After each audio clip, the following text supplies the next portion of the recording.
Praise the Lord church. मी परमेश्वराचे आभार मानतो आणि ही संधी परमेश्वराने आणि पाळक साहेबांनी मला आज उपस्थित करून दिली. एक छोटीशी साक्ष आहे माझी सुद्धा. या वचनाची जी काय आज वचन परमेश्वर वाटणार आहे आपल्या बरोबर, या वचनाची अजिबात तयारी नव्हती. ऑफिसवरून मी 8:45-9 वाजता घरी आलो आणि त्यानंतर परमेश्वराची प्रार्थनापूर्वक बरेच अजून संदेश होते, पण म्हटलं की योग्य तो संदेश किंवा जे वचन परमेश्वरा तुझ्याकडून येणं आहे ते प्रत्येकापर्यंत जावं. कारण वचन हे अंशांशाने आणि प्रकारे प्रकारेने प्रत्येकाशी बोलत राहतं.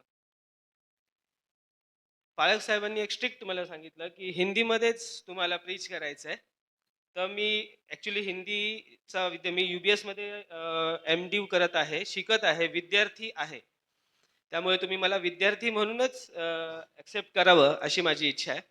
तर काही ठिकाणी माझं मराठी, काही ठिकाणी हिंदी. मी प्रयत्न करेल हिंदीमध्ये करण्याचा, पण काही ठिकाणी मराठी माझे शब्द निघतील त्यासाठी मला क्षमा करावी जर कोणाला समजत नसेल तर. पण पवित्र आत्मा सगळ्यांची अंतःकरणं आणि कान उघडेल ही आशा, हा विश्वास मी घेऊन चालतो. आपण प्रार्थना करूया वचनांसाठी. आजचं जे वचन आहे उपदेशक 3रा अध्याय 4थं वचन यासाठी. Hallelujah, hallelujah. पवित्र अपवित्र पवित्र सेनाधीश परमेश्वर, आम्ही तुझ्या चरणाजवळ एकत्र आलेलो असताना माझ्या स्वर्गीय पित्या बाप्पा, जे वचन माझ्या स्वर्गीय पित्या बाप्पा तू आम्हासाठी आज इथे त्याचा आम्ही प्रीती भोजन म्हणा किंवा ते वचनाची भाकर आम्ही आज मोडणार आहोत माझ्या प्रभू परमेश्वरा. पवित्र आत्म्या तुझं मार्गदर्शन कर बाप्पा. माझा देखील तू प्रभू परमेश्वरा ताबा घे. प्रभू माझ्या मनचं नाही तर परमेश्वरा तुझ्याकडून आलेलंच परमेश्वरा मी माझ्या प्रियजनांपर्यंत पोहोचवू शकेन बाप्पा. याच्यासाठी मला सहाय्य कर, मदत कर माझ्या प्रभूजी. जे वचन तू दिलेलं आहेस माझ्या पित्या, आज आम्ही प्रभू परमेश्वरा कठीण अंतकरणाने किंवा प्रभू परमेश्वरा दुःखी मनाने प्रभू परमेश्वरा आज ह्या परिस्थितीत राहत असताना सुद्धा परमेश्वरा तुझी एक आशा आम्हाला आहे आणि त्या आशेला धरूनच परमेश्वर आज आम्ही इथे आहोत माझ्या प्रभूजी. तुझी सहभागिता, तुझ्या प्रभू परमेश्वर पवित्र आत्म्याचा वर्षाव इथे आहे माझ्या प्रभूजी. येथून पुढचा वेळ समय तुझ्या विंदलेले सामर्थ्यशाली हातात देतो. प्रार्थना आमचा धन्य तारणारा प्रभू नासर येशू ख्रिस्त याच्या गोडन गौरवी नावात मागतो म्हणून तो आहे. आमेन. आजचं वचन एक टॉपिक आहे आनंद आणि दुःख. उपदेशक 3रा अध्याय आणि 4थं वचन कोणी हिंदीमध्ये वाचतं?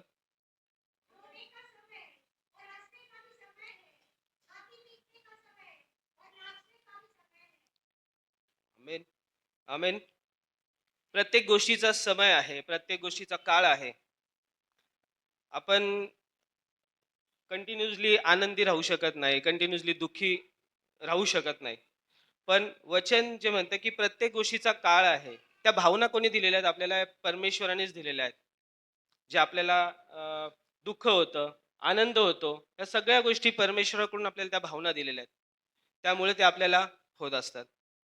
कारण विश्वासी म्हणतो आपण, आज आपण प्रत्येकजण विश्वासात आहोत आणि विश्वासी आहोत. पण विश्वासाचं मोजमाप हे किती पर्सेंट विश्वासी आहेत, किती पर्सेंट नाही, असं नाही. मोहरीच्या दाण्याएवढा जरी विश्वास असेल आपला, तरी आपल्याला म्हटलं गेलं की तुम्ही मोठमोठे पर्वत हलवू शकता. इतकं सामर्थ्य त्या विश्वासामध्ये आहे. तर विश्वासी जे व्यक्ती आहेत, त्याच्या जीवनामध्ये आनंदच असतो का? कधीच नसतो आनंद जास्त. कारण तो विश्वासी म्हणजे कठीण जीवन आहे. कारण आपण ज्या आजूबाजूच्या परिसरात राहतो, तिथं आपला विश्वास हा आपण धरून चालत असतो. पण मी आता एखाद्याला म्हणेल बाहेर जाऊन, की दुःख का करत बसला? दुःखामध्ये तू आनंद कर. तर ते लोकं समजू शकणार नाहीत. पण एखाद्या विश्वासणाऱ्याला जर मी सांगेल, की दुःख करण्यापेक्षा तू प्रभूमध्ये आनंद कर, तर तो तत्क्षणी तिथं त्याला प्रोत्साहन मिळेल आणि त्याला एक आशा मिळेल. म्हणून आपण दुःखनाईतांकडे जाऊन प्रार्थना करतो. आपण जे पीडित आहेत त्यांच्यासाठी प्रार्थना करतो. त्यांच्या गाठीभेटी घेतो. का घेतो? त्यांचा विश्वास वाढण्यासाठी.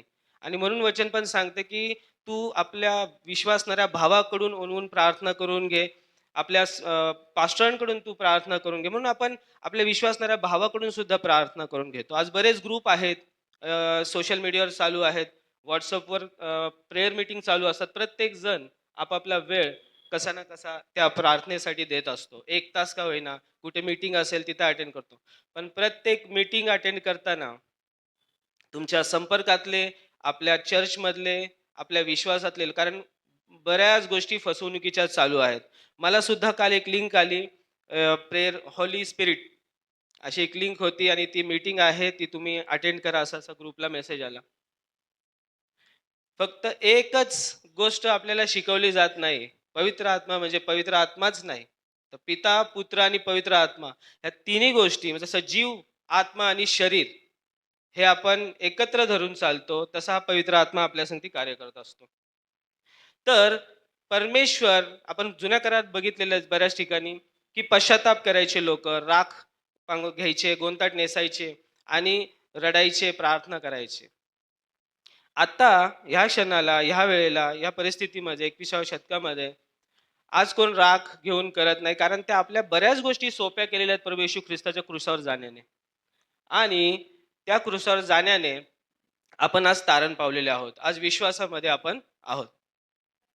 आता जे मी टॉपिक्स पॉइंट टू पॉइंट घेतलेले आहेत. आता तसं तुम्ही समजून घ्या. आता आपल्याला इथं वचन एक टॉपिक आहे, दुःख में भी आनंदित रहना. म्हणजे विश्वासी परिस्थितीमध्ये विश्वासी काय करतो, प्रत्येक परिस्थितीमध्ये प्रभूमध्ये आनंद करतोच. पण आपले जी आपण आहोत मानव, प्रार्थना करून घरातून जरी निघालो आपण, तरी थोडा तरी विचार आपल्याला त्या गोष्टींसाठी असतोच, की ह्या गोष्टी अशा पण होऊ शकतात, अशा झाल्या तर ते विचार येणं नैसर्गिक आहे. पण त्याच्यातून पण जर तुम्ही बाहेर येताय, की नाही परमेश्वर माझ्या संगती मी प्रार्थना करून निघालेला आहे, तर त्या गोष्टी आपल्या ते दुःख आपलं जे आज परवा दिवशी जसं सिस्टरनी सांगितलं, की चांदणे आंटींचं जशा प्रकारे, तर प्रत्येक कुटुंबाला परमेश्वर सांत्वन देत असतो. कारण तेवढ्या दिवसापुरतंच ते मर्यादित असतं आणि जर आपण ते शोक कंटिन्यू करत राहिलो, सतत करत राहिलो, तर मग आपला विश्वास हा नसतो, की प्रभू येशू ख्रिस्ताचं पुनरुत्थान झालेलं आहे म्हणून. जर आपण तो विश्वास धरतो, की प्रभू येशू ख्रिस्ताचं पुनरुत्थान झालेलं आहे, तर जे आपले प्रियजन झोपी गेलेत, ते आपल्या आधी उठून उभे राहणार आहेत. त्यामुळे ज्या दिवसाचं दुःख ते त्या दिवसाला पुरे आहे. याचं प्रभू परमेश्वर येशू ख्रिस्त या प्रत्येक वचनामधून आपल्याला समजवण्यासाठी प्रयत्न करते. आता फिलिपियो 4:4 मध्ये कोणी वाचताल प्लीज?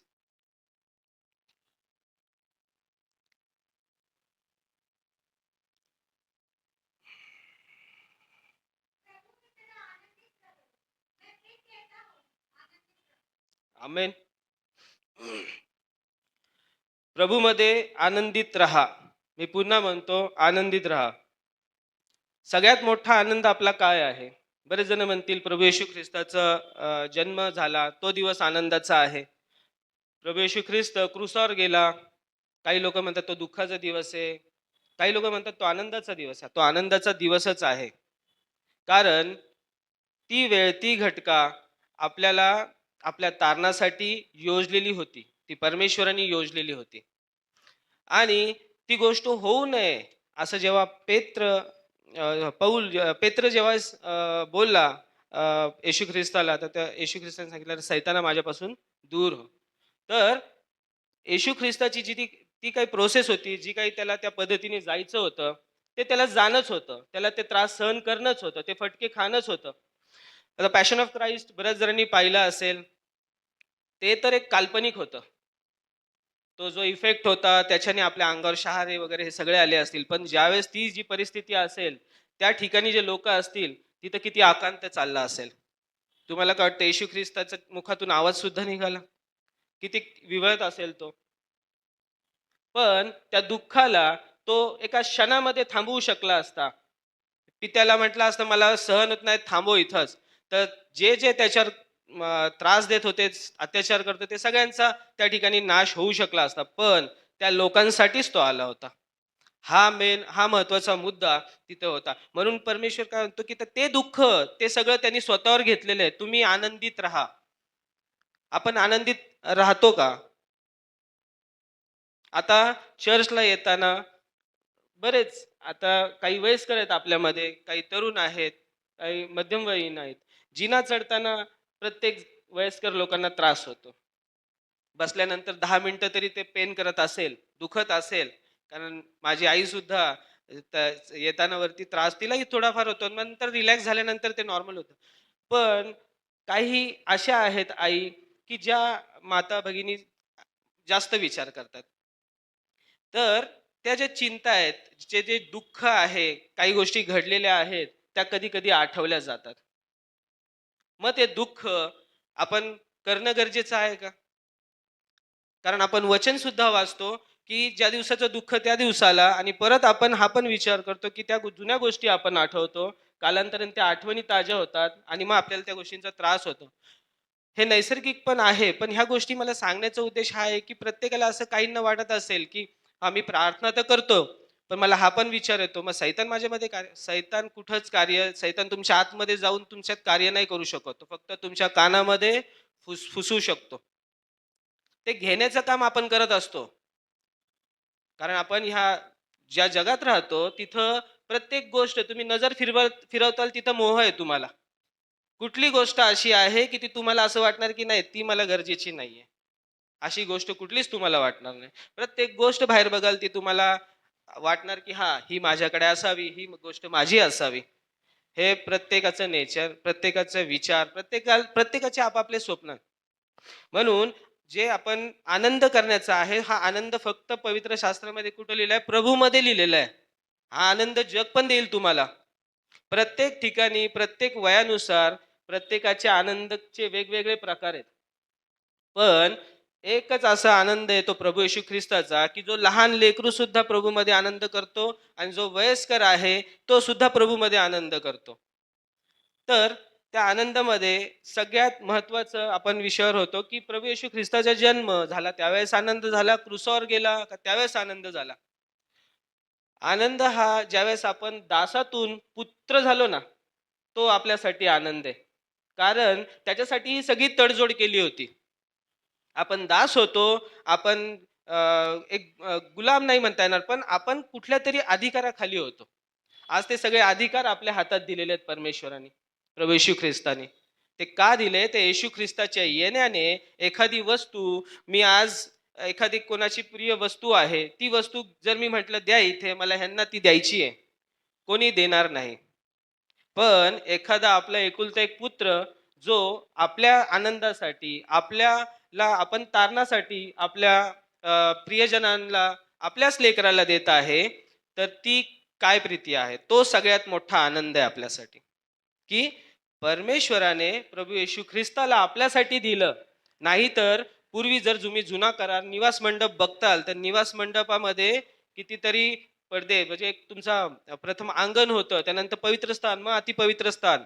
त्या अतिपवित्र स्थानामध्ये जाताना सुद्धा ना याजकाच्या कमरेला रस्सी बांधली जायची, घंटी असायची, की तो आतमध्ये जायचा. वर्षातून साफसफाई असायची. आणि जे पापांच्या अंगीकारासाठी, पापांच्या क्षमेसाठी आलेत, त्यांना बाहेर थांबावं लागायचं. त्या प्रत्येक गोष्टींसाठी पाप झालं, बळी चढा. पाप झालं, होले चढवा. पाप झालं, बोकड चढवा. ह्या सगळ्या गोष्टी थांबवण्यासाठी, ह्या गोष्टी कुठेतरी अंत होण्यासाठी प्रभू येशू ख्रिस्ताला परमेश्वराने दिलं, की माणसातूनच माणूस ज्यावेळेस जाईल तिथं त्याचं रक्त सांडेल, तेव्हा तरी हे लोक मागे वळतील, सुधरतील. आणि एकदाच मरण आणि ते पुनरुत्थान झालेलं आहे आपल्यासाठी. तर प्रियांनो, दुःख ह्या गोष्टी आपल्या जागेवर आहेत, ते होणार. पण त्या दुःखात न राहता आपण आनंदाकडे पुढे बघणं गरजेचं आहे, कारण आपण दास नाही तर आपण पुत्र आहोत. आता जे स्तोत्र संहिता कोणी वाचतात, भजन संहिता 55-22, 55-22 भजन संहिता.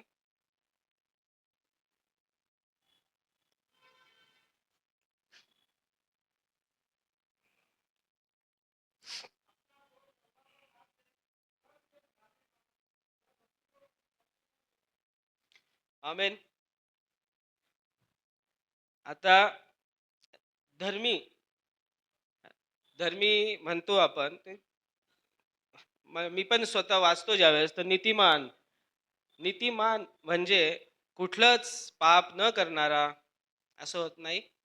तर नीतिमानासाठी पण वचन आहे, की तो 7च्या 70 वेळा पडला तरी पुन्हा उभा करणारा परमेश्वर आहे. तर तो उभा करण्यासाठी आपण पण हात पुढं करणं गरजेचं आहे.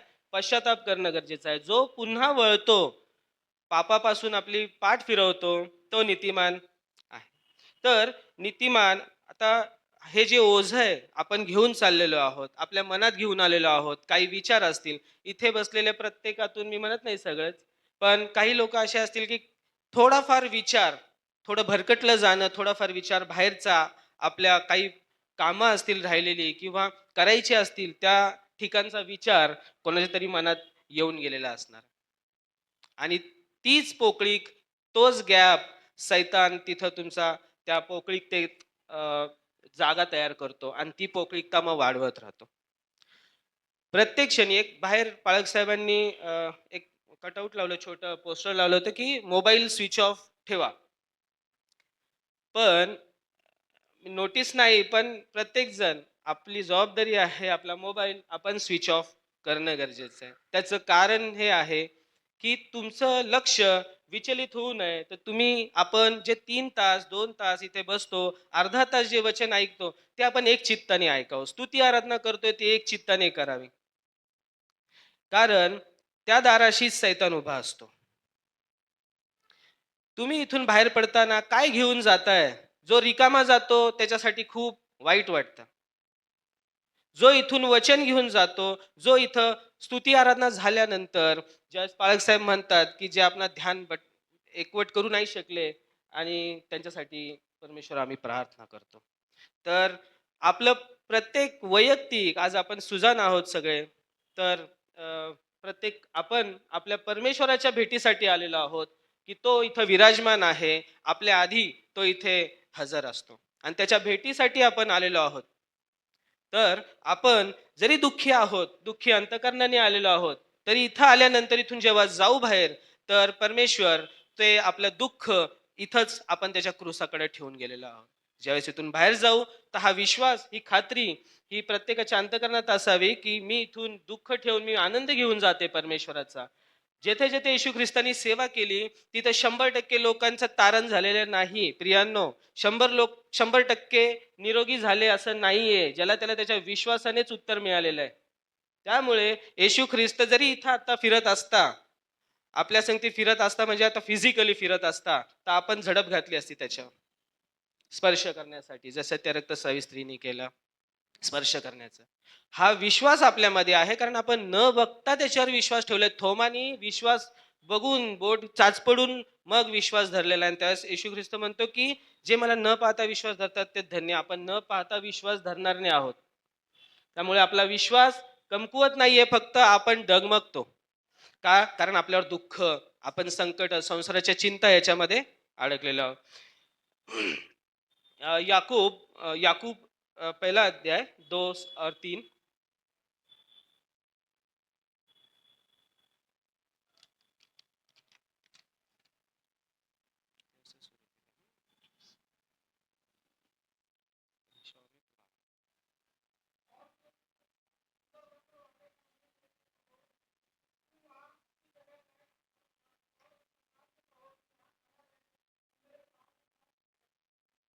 आमेन. दुःख, दुःखांवर मी जास्त थोडस दुःखावरच बोलतोय, कारण आनंद ह्या दुःख, कारण आपण कंटिन्यू दुःखीच असतो. प्रत्येकाच्या चेहऱ्यावर पण कधी कधी दुःख असतं आणि ते समजून येतं. विचारांमध्ये असेल तरी तो चेहरा समजून येतो. तर ह्या जे दुःख आहेत, जे प्रॉब्लेम्स आपल्या आयुष्यामध्ये येतात, ते ह्यांनी आपल्याला ना परमेश्वर तयार करत असतो. आपण वचन पण ऐकलंय, की सोनं भट्टीमध्ये पडल्याशिवाय, हे सगळ्या गोष्टी आपल्याला वचनं सगळी माहिती आहेत. पण ज्यावेळेस ती परिस्थिती असते, त्यावेळेस आपल्याला वचन आठवत नाही, कारण आपण त्या परिस्थितीमध्ये असतो. आणि सांत्वन करण्यासाठी ज्यावेळेस तो व्यक्ती येतो, तोच आपल्याला त्या परिस्थितीतून बाहेर काढण्यासाठी परमेश्वराने पाठवलेला असतो. कारण क्रिकेट खेळताना सुद्धा, अरे असा इथे ह्या साईडला कट मारला असता तर फोर गेला असता. इथं बसून, सोफ्यावर बसून प्रत्येक जण त्या गोष्टींना सांगू शकत असतो. जो व्यक्ती तिथं त्या परिस्थितीत आहे, त्या अडचणीत आहेत, त्या व्यक्तीला स्वतःला बाहेर येता येत नाही.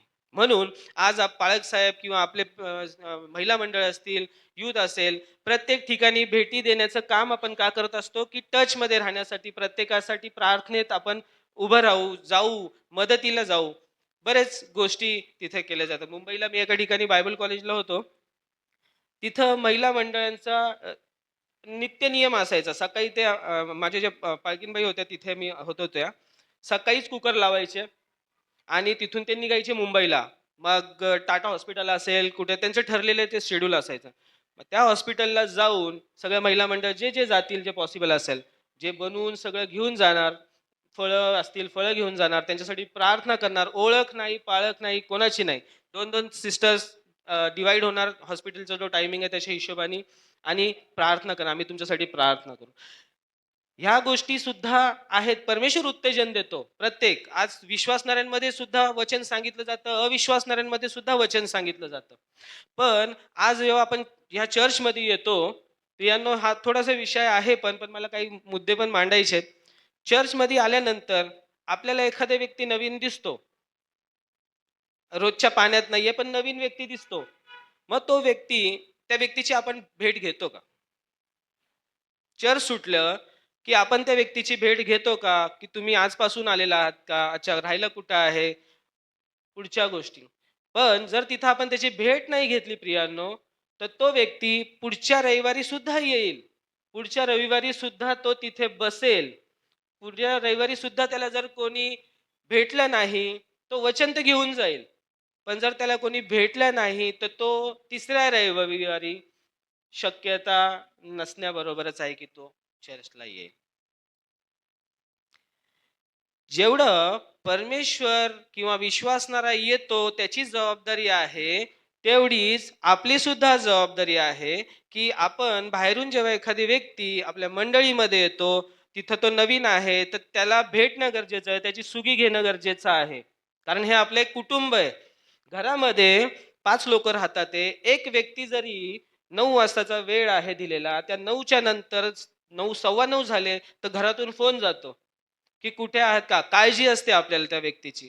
तसंच प्रियांनो नवीन व्यक्ती असेल, आवर्जून आपण भेटणं गरजेचं आहे. हां, म्हणून म्हटलं मी थोडासा विषयाशी थोडासा बाजूचा विषय, पण मला मनातून असं वाटतं की आपण भेटावं. मी पण प्रयत्न करत असतो, की मला जर असं वाटलं कोण नवीन कारण मीही ह्या चर्चमध्ये आम्ही अर्चना दीदींच्याच संडे स्कूलमध्ये आम्ही लहानाचे मोठे झालेलो आहोत. पालक साहेब आम्ही एकच संडे स्कूलमध्ये आहोत. त्यावेळेस पण मध्यंतरी मी मुंबईला होतो. त्यामुळे मला इथे काही अटेंड करता नाही आलं. मी परमेश्वराला धन्यवाद देतो पुन्हा एकदा. आता प्रभू येशू ख्रिस्त याच्याविषयी हा जो आहे इब्रानियो 4:15 आपण वाचूया.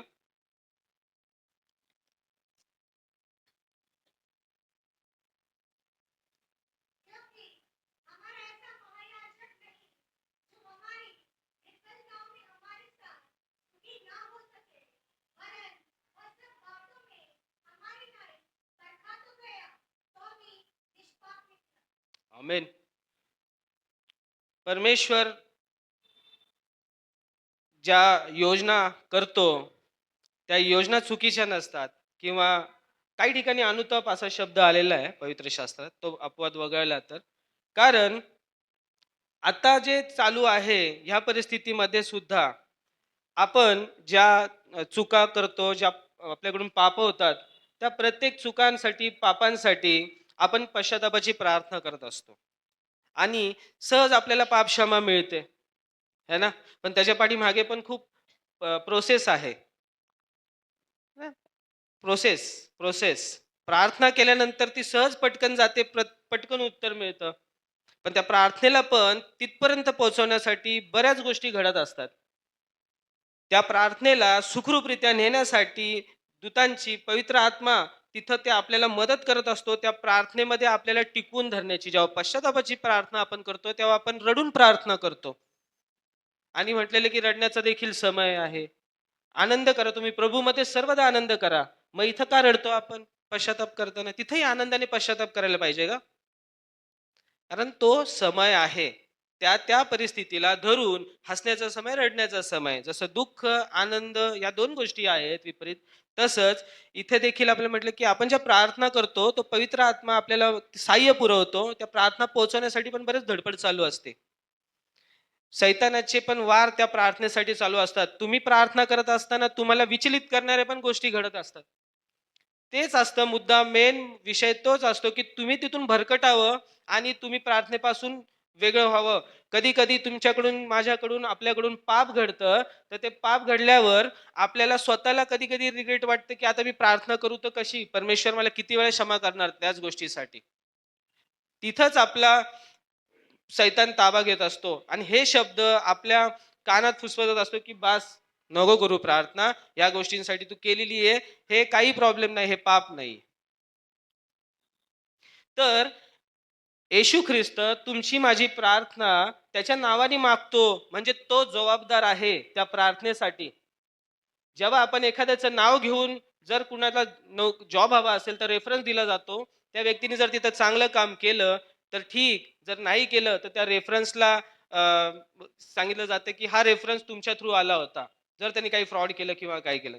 तर तसंच आहे, आपण प्रार्थना करतो, आपण प्रभू येशू ख्रिस्ताच्या नावाने प्रार्थना पूर्ण करतो.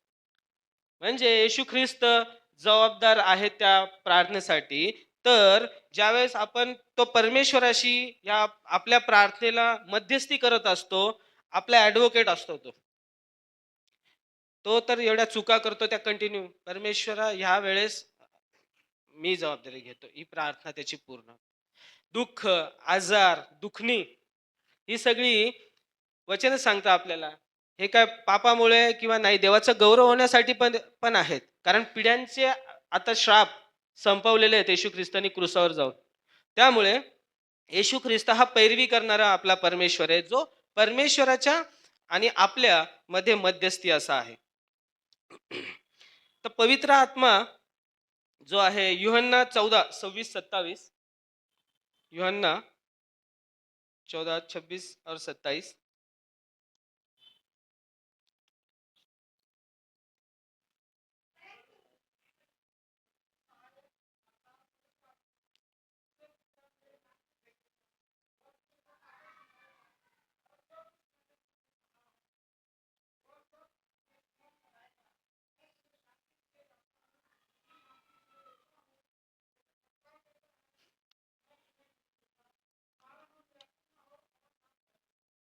आमेन.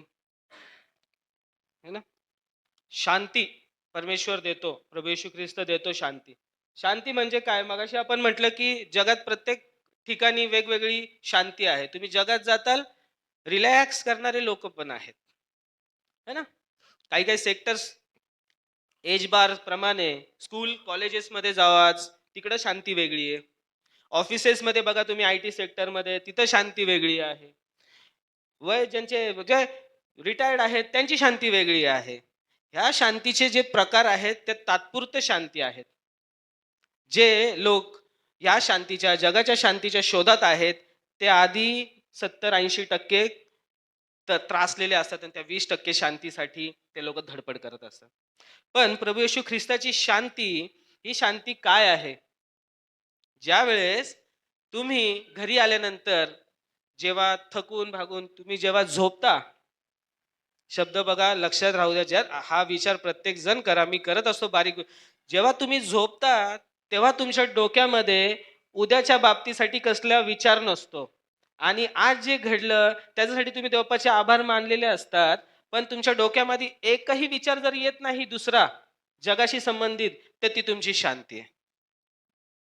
जर तुमच्या डोक्यामध्ये विचार येत आहे, की ह्या गोष्टी राहिलेल्या आहेत, मला उद्या ह्या गोष्टी करायच्या आहेत, आज ह्या गोष्टी माझ्याबरोबर झाल्या. जर तुम्ही त्या घेऊनच झोपत आहात, तर तुम्ही मग परमेश्वरावर कुठली गोष्ट सोपवत नाही. जर ते तुम्ही त्रास, तो दुःख ते घेऊन तुम्ही जर आज झोपत आहात, तुम्ही प्रार्थना करता झोपण्यापूर्वी, "मी परमेश्वरा इथून पुढचा वेळ समय तुझ्या हातात देते. सगळी परिस्थिती तुझ्या हातात देते. पण मी त्याच्या हातात नाही देत, मी माझ्याच हातात ठेवले, तर मी त्याच घेऊन झोपतो किंवा मी त्याच घेऊन निजतो. मग मला झोप लागत नाही. मग मला गोळी घ्यावी लागते. मग माझा ॲसिडिटीचा त्रास, दुसऱ्या दिवशी त्याचा परिणाम." अशा बऱ्याच गोष्टी होत राहतात. म्हणून ह्या सोप्या पण नाहीयेत हां, की दिलं टेन्शन घेऊ नको. हां, नाही घेत टेन्शन. लॉक केलं. असं होत नाही. टेन्शन येणार, पण त्या टेन्शन येत असताना तुम्ही किती वेळ परमेश्वराबरोबर आहे. आज प्रत्येक जण नोकरी करणारा आहे. प्रत्येकाला संपूर्ण वेळ स्तुती आराधना करण्यात नसतो. ज्या वेळेप्रमाणे होतं त्या पद्धतीने आपण करतो आणि परमेश्वर ते जाणतो आपला अशक्तपणा. तर विषय होता शांतीचा. तो शांती देणारा प्रभू येशू ख्रिस्तच आहे. तुम्ही आज इथे पण बसलेले आहात. पण जर इथे पूर्ण मनाने जर बसलेले नाहीत आणि जर अर्धे विचार तुम्ही बाहेर आहेत, इथे बाहेर जरी वाजंत्री वाजवत राहिले, तरी पण आपलं लक्ष वचनांकडे असतं. कारण आपल्याला शांती पाहिजे ती इथून मिळते आणि जो बाहेर गोंगाट होत असेल, ती शांती आपली नाही. आपली शांती ही आहे जिथं आपण म्हणतो की प्रभू का आनंद है मेरी ताकद, संसार में यीशु है मेरी ताकद. ज्यावेळेस हे गाणं चालू होतं, मी तिथं बसलेलो होतो. आज म्हटलं पाळक साहेब सुद्धा नाहीयेत, की थोडं सपोर्टला असतील. तर मलाही थोडं समाधान असतं की पाळक साहेब आहेत, की जिथपर्यंत मी कुठं अडकलो तर त्यांचा सपोर्ट असेल. पण ज्यावेळेस हे गाणं चालू होतं प्रभू का आनंद, तर संसार के अंत तक साथ रहने वाला मैं तेरे साथ हूँ. हे गाणं होतं तिथं. मी परमेश्वराला आभार मानले. परमेश्वरा म्हटलं, मी कुठल्याही प्रकारे काही माझी तयारी नाहीये, पण जे माझं कडून तयारी झालेली आहे, ती पवित्र आत्म्यात तुझ्याद्वारे झालेली आहे. तर ज्या व्यक्तीला प्रत्येकाला सांगण्याचा उद्देश आहे, तर गडबड होऊन जाऊ नये कोणाची. तर त्या मुद्देसूद त्या गोष्टी समजाव्यात प्रत्येकाला. आपण घेऊया पुढे. शेवटचे पॉइंट तो घेऊया. नंतर असं आपण थांबूया. अ, दुसरा कुरिन्थियो चौथा अध्याय 17 और 18. हा, दुसरं कुरिन्थियो चौथा अध्याय 17 और 18.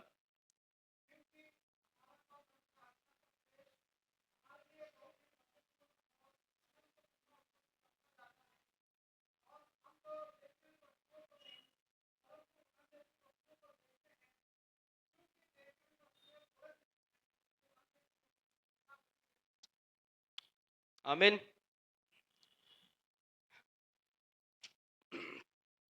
अनदेखी वस्तू. पवित्र शास्त्रात आपण वाचलं, स्वर्ग असा आहे, असं असेल. प्रगटीकरण वाचायला प्रत्येकाला भीती वाटते. प्रगटीकरण बाकीचे आपण वाचू, काही प्रगटीकरण वाचण्यासाठी राहू दे. जे वचन येईल, जेव्हा वचन येईल त्यावेळेसच आपण ते उघडतो, पर्टिक्युलर वचन कुठलं असेल. तर प्रगटीकरण पण वाचा. अडचणी येतील, तुम्हाला काही समजलं नाही तर पाळक साहेब आहेत आपले. त्यांच्याकडून मार्गदर्शन आपण घेऊ शकतो. पण प्रत्येकाने ते वाचावं. कारण ते प्रभूच्या येण्याचं आणि सगळ्यात महत्वाचं असं शास्त्रपाठ आहेत त्याच्यामध्ये. तर प्रभूचं येणं आहे, त्यावेळेस आपण कुठल्या ह्याच्यात असणार आहे. तर तिथं जजमेंटसाठी आपल्याला तर खूप फायदा पडेल. आपण प्रगटीकरणाचंही वाचूया. कारण न दिसणाऱ्या गोष्टी ह्याच्यावर आपण विश्वास ठेवतो. म्हणजे प्रभू येशू ख्रिस्तावर पण विश्वास ठेवलाय. एन्काउंटर होणं, लोक म्हणतात एन्काउंटर झालं का तुमचं? परमेश्वर येशू ख्रिस्ताबरोबर एन्काउंटर झालं का? एन्काउंटर काय? समोर उभा राहिला येशू ख्रिस्त, तुम्ही त्याचा आवाज ऐकला. त्यांनी सांगितलेलं आहे की मी जातो, मी गेल्याशिवाय तो येणार नाही. कोण? पवित्र आत्मा. पवित्र आत्मा हा जो आहे, हा या क्षणी सुद्धा इथं देखील उतरलेला आहे, या क्षणी दुसऱ्या जगाच्या कोपऱ्यावर सुद्धा उतरलेला आहे. तो सर्वभौमी परमेश्वर आहे. त्यामुळे त्या न दिसणाऱ्या जरी गोष्टी असल्या, तरी आपण हे शिक्षण घेतो की माझा पिता हा त्रिव्यक्ती आहे. तो तिन्ही गोष्टींमध्ये एक आहे. आपण एखाद्या विषयाला जर ह्या तीन मधून जर एकच शिक्षण कोण देतोय, तर ते चुकीचं आहे. दोन शिक्षण देतोय तर तेही चुकीचं आहे. तिन्ही गोष्टींवर जर जुळून संदेश आहे, तर तो प्रभू येशू ख्रिस्त परमेश्वर आणि पवित्र आत्मा या सगळ्यांचा मिलाप असलेला असा संदेश आहे. म्हणून आज बरेच भगिनी माता आहेत की ज्या मोबाईलचा वापर करतात आणि त्या मोबाईलमध्ये यूट्यूबला वचनांची मिनिस्ट्रीचे बरेच व्हिडिओज चालू असतात संदेशाचे. तर आपले घरामध्ये आपल्या जे आता आपण विश्वासणारे आहोत, त्यांना सुद्धा त्या गोष्टी समजतात. पण आपण खूप समजदार नाहीये. आपण मूर्खच आहोत. कारण तो लबाड आणि लबाडाचा बाप आहे. तो कुठं कसा त्या मेसेज मधून तुमच्यामध्ये कार्य करेल, तुम्हाला ते समजणार पण नाही. म्हणून जे पण तुम्ही बघताल, जे तुम्ही आज चालू आहे सोशल मीडियामध्ये, तर ते तुम्ही बघताल, तर त्याची काळजी घ्या, की तुम्ही काय बघताय. तुम्हाला वाटेल देवाचं वचन तिथं आलेलं आहे, तर ते पुढे सगळ्या गोष्टी. पण तो येशू ख्रिस्ताची जेव्हा परीक्षा घेतली गेली, तेव्हा त्याने दुसरा तिसरा कुठला आधार नाही घेतलेला. त्याने पवित्र शास्त्राचाच आधार घेऊन त्या परीक्षेमध्ये परमेश्वराला येशू ख्रिस्ताला पाडण्याचा प्रयत्न केलेला आहे. तर प्रियांनो, आनंद हा सार्वकालिक, हा प्रभू येशू ख्रिस्ताकडून आहे आपल्याला. त्या आनंदाला आपण घेऊन कधी चालणार? ज्यावेळेस माझा विश्वास, माझी आशा आहे, की प्रभू येशू ख्रिस्त माझ्यासाठीच आहे. तो क्रुसावर गेला, माझ्यासाठीच गेलेला आहे. म्हणून परमेश्वर माझा मेंढपाळ आहे. आपला मेंढपाळ नाही म्हटलंय, माझा मेंढपाळ आहे. वैयक्तिक जो तारणार म्हणून स्वीकारतो. मी आणि माझे घराणे तर परमेश्वराची सेवा करणार. पण माझे घराणे करणार, पण घरातले 2 व्यक्ती तर कुठेतरी बाहेर काहीतरी चालू आहेत कामं. मग ती जबाबदारी घरातल्या 4 लोकांची आहे, की ते जे 2 लोकं बाहेर आहेत, त्यांना देखील आपण आपल्या कौटुंबिक प्रार्थनेमध्ये घेणं. म्हणून मी मगाशी म्हटलं, की चर्चमध्ये येणाऱ्या व्यक्तीला आपण त्याचं स्वागत करूया. नवीन व्यक्ती असेल, त्याला आपण असं जाणवू द्यायचं नाही, की तो नवीन आहे किंवा तो एकटा पडलेला, त्याला भेटणं गरजेचं आहे. तेव्हा तो त्या कुटुंबात येईल. मग तो पुढच्या वेळेस येताना त्याच्या पत्नीला, लेकरांना घेऊन येईल. त्याच्या पुढच्या वेळेस येताना तो त्याच्या मित्रमंडळीला घेऊन येईल. अशीच ही सेवा. प्रत्येक सेवेचे वेगवेगळे प्रकार आहेत. म्हणून मी घेतली शबनम आणि निघालो मी सेवेला. प्रत्येकाला वेगवेगळ्या सेवा दिलेल्या आहेत. प्रत्येक जण आपापल्या सेवा, इथं खुर्च्या लावताना पण ती एक सेवा आहे. इथे तयारी करत असताना ते बोर्डवर गाण्यांचे लावत असताना प्रत्येक गोष्ट सेवा आहे. आणि मी धन्यवाद देतो यूथसाठी तर स्पेशली, की प्रत्येक जण नोकरी करून सुद्धा, मी ज्यावेळेस ऑफिसवरून येतो तर मला लाईट चालू असते. इथे परमेश्वराची स्तुती, आराधना, प्रॅक्टिस या गोष्टी चालू असतात. मी धन्यवाद देतो. आता फक्त ह्याच्यामध्ये आनंद आणि आत्म्याची फळं आहे ना, आपण फळं बघतो, की कोणकोणती फळं आहेत. आता ह्याच्यामध्ये अ, स- रोम 12:12 मध्येच आहे, मे बी 1 सेकंड. हा, रोमिओ 12 अध्याय 12वं वचन वाचू आणि आपण थांबूया.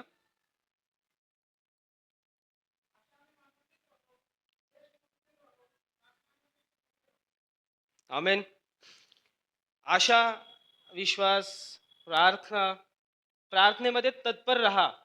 हे निरोपाचा संदेश आहे, की प्रार्थनेमध्ये तत्पर राहा. अ, मागच्या वेळेस ही रविवारची उपासना किंवा संदेश देण्याची माझी पहिली वेळ आहे.